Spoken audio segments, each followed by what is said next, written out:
ሲለው I am commander of God's army. የእግዚአብሔር ደግሞ ወታደር መሪ ነኝ ሲለው Immediately Joshua knelt down. በቅጽበት ኢያሱ ተንበረከከ። Immediately በቅጽበት he knelt down. ተንበረከከ። He didn't start arguing. ከሱ ጋር እንኳን አልተከራከረም። Joshua knew this was God. እግዚአብሔር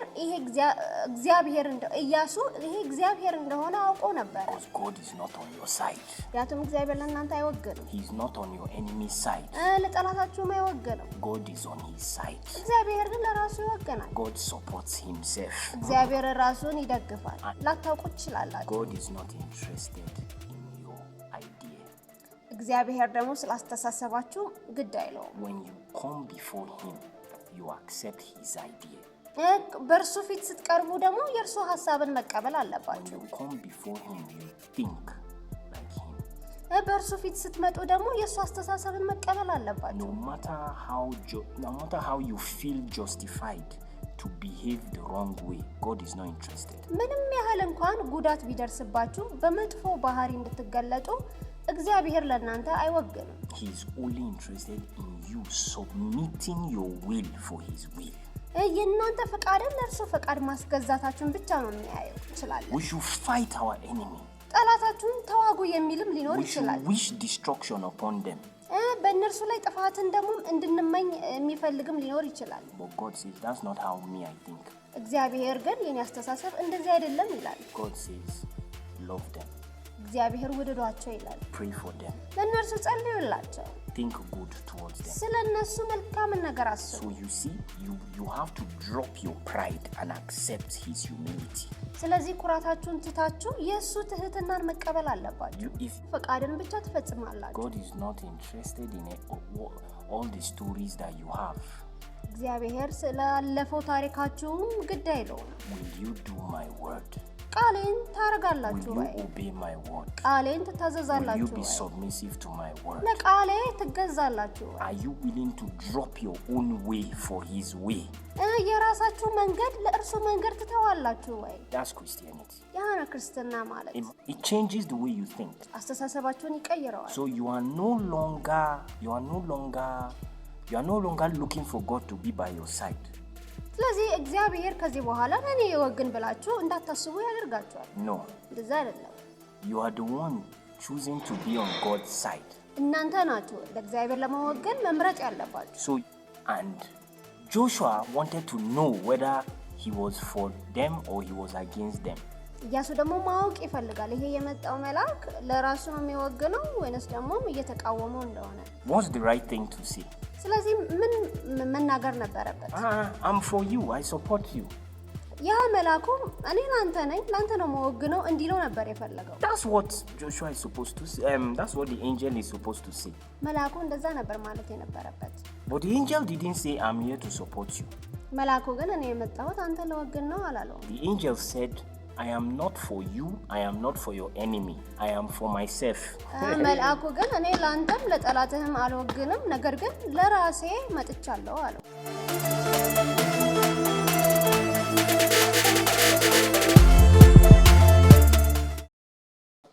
One of the toughest truths I found out in the Bible በመጽሐፍ ቅዱስ ላይ አንዱን እውነታን ያገኘሁት was that God is not on our side. እግዚአብሔር ለኛ አይወግንም። I was very surprised when I saw it. ይህንን የእግዚአብሔር ቃል ባየሁበት ጊዜ በጣም ነበር የተደነቅኩት። Because many times we say God is on my side, God is on my side. ብዙ ጊዜ እግዚአብሔር ለኔ ይወግናል፣ ለኔ ያዳላል ስንል But as you study the Bible መጽሐፍ ቅዱስን በምታጠኑበት ጊዜ ግን and you grow up in Christ, በተለይ ደግሞ በክርስቶስ ስታድጉ you discover that God is not on your side. እግዚአብሔር ለእናንተ እንደማይወግን ትረዳላችሁ። It surprised me. ይሄ በጣም ያስደንቀኛል። But it's the truth. ይሄ ደግሞ እውነታው ነው። There's a scripture that comes to mind. አሁን ወደ አእምሮ የመጣ አንድ ጥቅስ አለ። Is in the book of Joshua chapter 5. በመጽሐፍ ኢያሱ ምዕራፍ 5 ላይ ይገኛል። In the verses 13 to 14. ቁጥሩ ደግሞ ከ13 እስከ 14 ይገኛል። Something happened. እዛ ላይ አንድ ነገር ሆነ። Now Joshua was going to destroy Jericho. ኢያሱ ኢያሪኮን ሊያጠፋ እየሄደ ነበር። He wanted to destroy Jericho. ኢያሪኮን ሊያጠፋ እየሄደ ነው። So they were planning on how they would take over Jericho. ኢያሪኮን ደግሞ እንዴት እንደሚቆጣጠሩት እያቀዱ ነበር። Then, while they were planning, እያቀዱ ሳለ an angel appeared መልአክ ተገለጠ። to Joshua. ለኢያሱ መልአክ ተገለጠ። So Joshua, seeing this person, Joshua removed his sword and advanced towards this person. ኢያሱ ደግሞ ይሄን መልአክን በሚያይበት ጊዜ ሰይፉን አወጣና ይሄንን መልአክ ሊዋጋ ፈለገ። And Joshua said, "Who are you? Are you for us or you are against us?" ኢያሱ ደግሞ መልአኩን አየውና አንተ ለኛ ነው የምትወግነው ወይንስ ደግሞ እኛን ልትቃወም ነው የመጣኸው አለው። Because Joshua is a man of war. ምክንያቱም ኢያሱ ደግሞ የጦርነት ሰው ነው። He's a soldier. ወታደር ነው። So he sees somebody he doesn't know, he removes his sword and says, "Who are you?" ማያውቀውን ሰውን ከተመለከተ በኋላ ሰይፉን መዘዘና ያንን ሰው አንተ ማን ነህ አለው። Are you for us or you are against us? አንተ ለኛ ነው የምትወግነው ወይንስ ደግሞ እኛ ልትቃወም ነው የመጣኸው? Know what happened? ምን እንደሆነ ታውቃላችሁ? The man say, "I'm not for you or against you. ሰውየው ደግሞ እናንተንም ልቃወምም ልወግንም አልመጣሁም። I am the commander of God's army." እኔ የእግዚአብሔር ወታደር ዋና አለቃ ነኝ አለ። I am the commander of the Lord's army. የጌታችን ደግሞ የዋናው የወታደሮች አለቃ ነኝ አለ።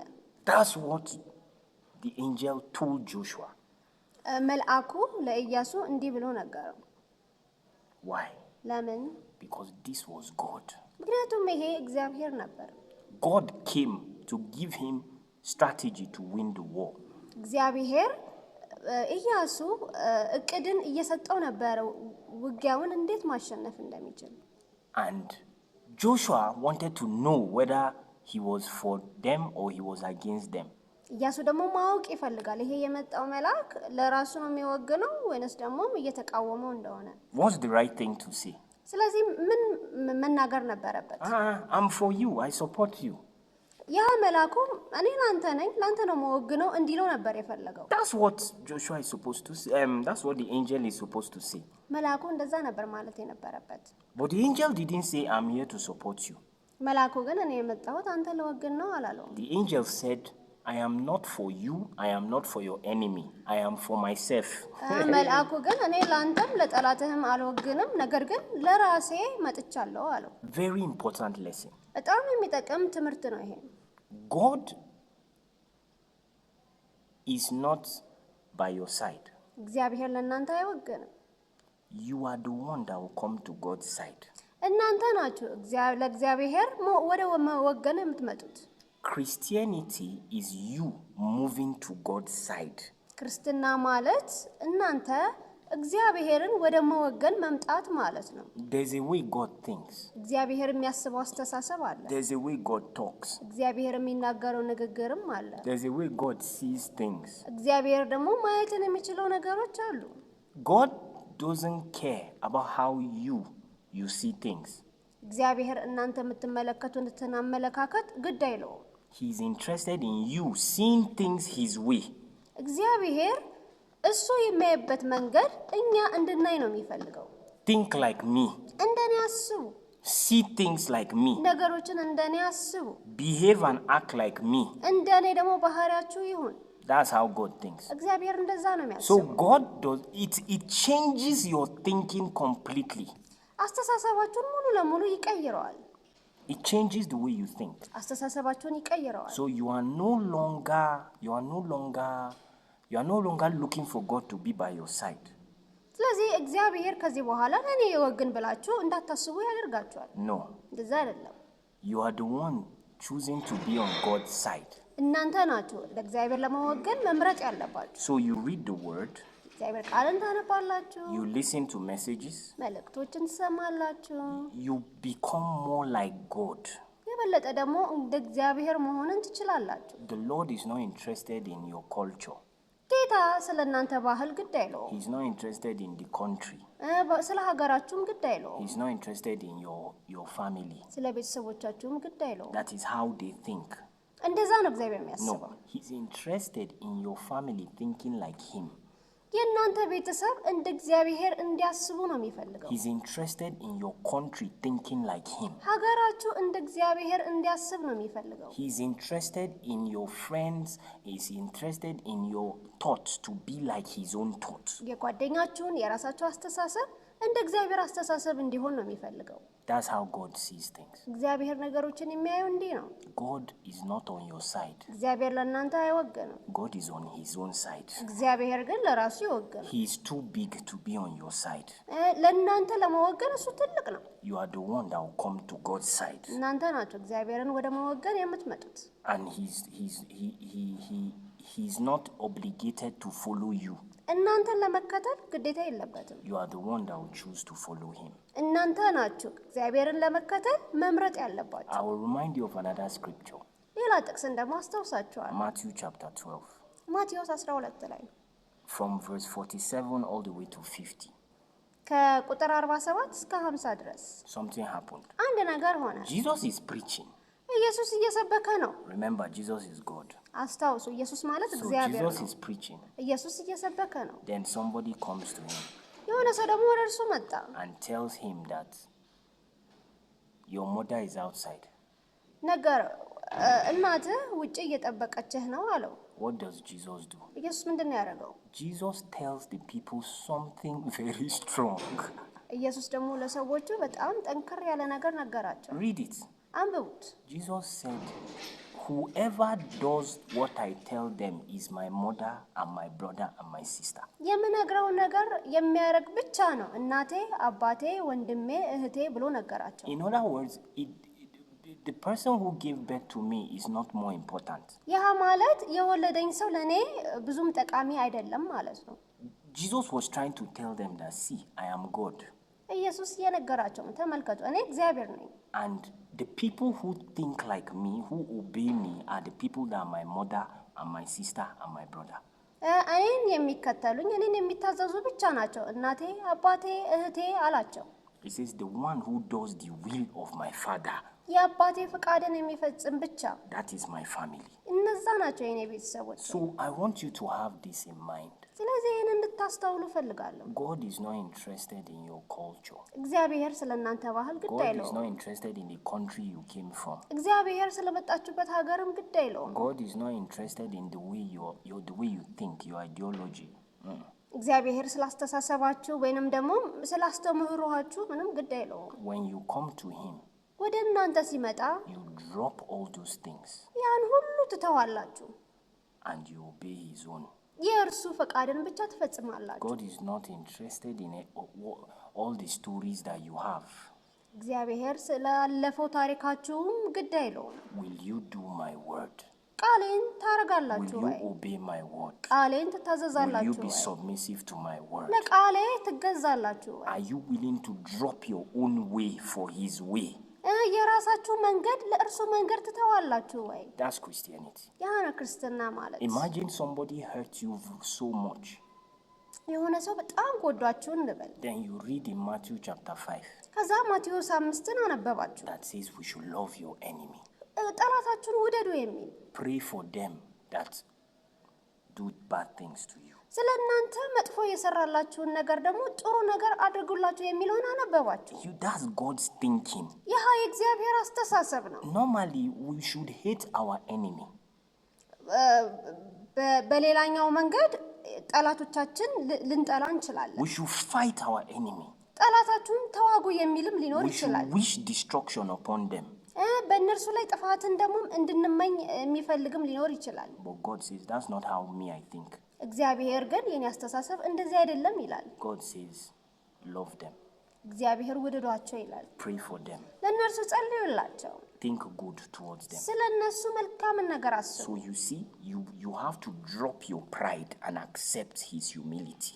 ስለዚህ ኩራታችሁን ትታችሁ የእሱ ትህትናን መቀበል አለባችሁ። If you keep going around boasting about your pride, you will never know how deep God is. የራሳችሁን ኩራትን ይዛችሁ በዛ ላይ የምትኩራሩ ከሆነ የእግዚአብሔርን መንገድን ላታውቁ ትችላላችሁ። God is not interested in your idea. እግዚአብሔር ደግሞ ስላስተሳሰባችሁ ግድ አይለውም። When you come before him, you accept his idea. በእርሱ ፊት ስትቀርቡ ደግሞ የእርሱ ሐሳብን መቀበል When አለባችሁ። you come before him, you think like him. በእርሱ ፊት ስትመጡ ደግሞ የእሱ አስተሳሰብን መቀበል አለባችሁ። No matter how you feel justified to behave the wrong way, God is not interested. ምንም ያህል እንኳን ጉዳት ቢደርስባችሁ በመጥፎ ባህሪ እንድትገለጡ እግዚአብሔር ለእናንተ አይወግንም። He is only interested in you submitting your will for his will. የእናንተ ፈቃድን ለእርሱ ፈቃድ ማስገዛታችሁን ብቻ ነው የሚያየው። The more you do that, the greater you become. የበለጠ ይህን ስታደርጉ የበለጠ ታላቅ ሰዎች The ትሆናላችሁ። more you do that, the wiser you become. የበለጠ ይህን ስታደርጉ ደግሞ ብልሆች The ትሆናላችሁ። world will call you a fool, but God sees you as wise. ዓለም ሞኝ ቢላችሁም እንኳን እግዚአብሔር ግን እንደ ብልሆች ያዩአችኋል። I remember, I'll close with this statement. ይህን ተናግሬ ጨርሳለሁ። There was a great leader in America. በአሜሪካ አንድ ታላቅ መሪ ነበረ። His name was Abraham Lincoln, ስሙም አብርሃም ሊንከን ይባላል። President of America, one of the presidents. ከአንዱ የአሜሪካን ፕሬዝዳንት ውስጥ አንዱ ነው። He said something when they were fighting a war. በውጊያ ላይ ሳሉ አንድ ነገር ተናገረ። He said, somebody told him that we are winning, God is on our side.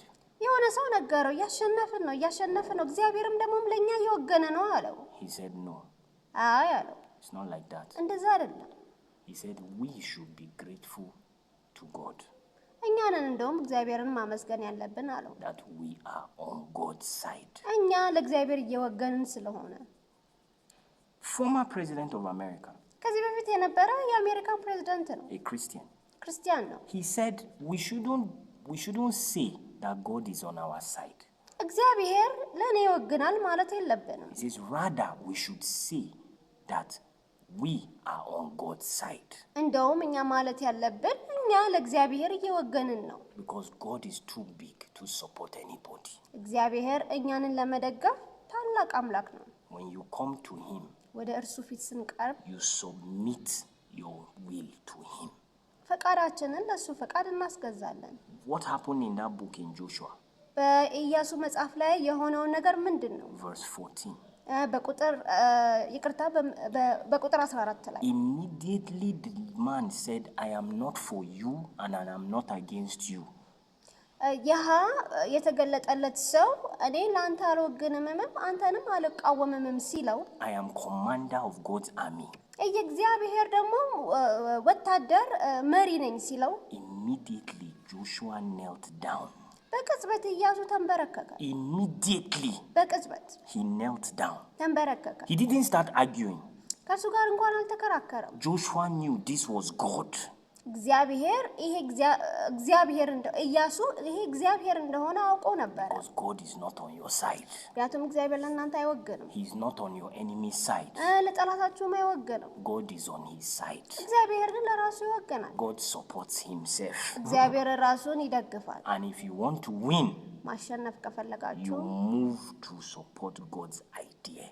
ስለዚህ የእግዚአብሔርን ሐሳብን መቀበል አለባችሁ። Think like him. እንደርሱ ታስባላችሁ። Talk like him. እንደርሱ ትናገራላችሁ። You behave like him. እንደርሱ ባህሪያችሁ ይሆናል። And you will win. ከዛ ታሸንፋላችሁ። Because now you are seeing the way he sees. እሱን ማየት እንደሚችለው ማየትን You are ትጀምራላችሁ። talking the way he talks. እሱ እንደሚያወራው ታወራላችሁ። And you are acting the way he acts. እሱ እንደሚሆነው ደግሞ ትሆናላችሁ። You must win. ማሸነፍም አለባችሁ። So God is not on your side. እግዚአብሔር ለእናንተ አይወግንም። God is on his own side. እግዚአብሔር ግን ለራሱ ይወግናል። When you get to him, ወደ እርሱ ስትቀርቡ you bow before him. ለእርሱ ትንበረካካላችሁ። You bow your idea. ሐሳባችሁን ታንስበረክኩታላችሁ። Bow your culture. ባህላችሁ ይንበረከካል። Your nation bows before him. ትውልዳችሁ ለእርሱ ይንበረከካል። Your thoughts bow before him. አስተሳሰባችሁም ለእርሱ ይንበረከካል። Because he is King of kings. ምክንያቱም እሱ የንጉሶች ንጉስ ነው። He doesn't support anybody. ማንንም ሰው አይደግም። We are the ones that go to him እኛ ነን ወደ እርሱ መቅረብ ያለብን። and start thinking like him. እንደርሱ ደግሞ ማሰብም አለብን። I hope this blessed you. ይሄ እንደባረካችሁ ተስፋ The አደርጋለሁ። more you do the word, የበለጠ እግዚአብሔር ቃልን the more ስትሰሩ፣ you consume the word, የበለጠ እግዚአብሔር ቃልን the ስትቀበሉ፣ more you become like him. የበለጠ እንደርሱ ትሆናላችሁ። The more your life becomes as glorious as his. እንደ እግዚአብሔር ደግሞ ህይወታችሁ በክብር ይሞላል። You don't need the pride. ኩራት Pride አያስፈልግም። cannot work here. ኩራት እዚህ አይሰራም። Foolishness will not work here. ሞኝነትም እዚህ አይሰራም። Stubbornness will not work here. ትዕቢትም እዚህ ላይ አይሰራም። When you meet the word, እግዚአብሔር ቃልን ስትገናኙ you bow. ለዛ ትንበረከካላችሁ። You bow. ለዛ ትንበረከካላችሁ። He is not on your side. እግዚአብሔር ለእናንተ አይወግንም። You are the one that should be on his side. እናንተ ናችሁ ለእግዚአብሔር መወገን So ያለባችሁ። I hope this blessed you. ይሄ እንደባረካችሁ ተስፋ አደርጋለሁ። I'll see you on the next one. በሚቀጥለው ደግሞ አያቸዋለሁ። Remember to like, subscribe, and share to somebody that needs to hear this. ይሄንን መስማት ለሚፈልግ ሰው ላይክ፣ ሼር እና ሰብስክራይብ ማድረጋችሁን ደግሞ እንዳዘነጉ Remember, አስታውሱ። if you don't have Jesus, ኢየሱስ ከሌላችሁ you don't have a life. ህይወት የላችሁም። So I'll see you. እንገናኛለን። Bye. ቻው